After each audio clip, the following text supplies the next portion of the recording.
Orang cerdik pun terperangkap. Kau jumpa para profesor, kejap dia kata cerdik, kau pergi kedai kopi duduk dengan para profesor. Dia cerita sekejap ilmu. Kita sedang melihat keadaan ekonomi kita gini-gini. Tak sama dengan Profesor Hassan tu, dia bukan tahu apa. Profesor Hassan tu, profesor buat kajian bodoh aje. Ada. Jadi masalah pula. Berarti saya beritahu pada tuan-tuan. Sebab itu kognitif manusia. Sebab behavior. Kita jangan marah bukan kerana mat di kaki mengumpat, dolah kaki mengumpat.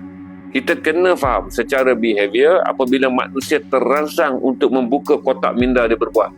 Dalam kotak minda manusia ni ada dua. Satu dipanggil positive thinking, satu critical thinking. Dua-dua ni berguna untuk memajukan manusia. Cuma sampai tang critical thinking tu, dia suka bawa fitnah. Susahlah kita nak latih cara berfikir kita, critical thinking kita ni, tanpa membawa sekali unsur fitnah. By akademik senang, kau tulis artikel senang. Kau boleh potong-potong bila bual tentang critical thinking. Itu yang jadi madanon, walaon. Sampai gajah.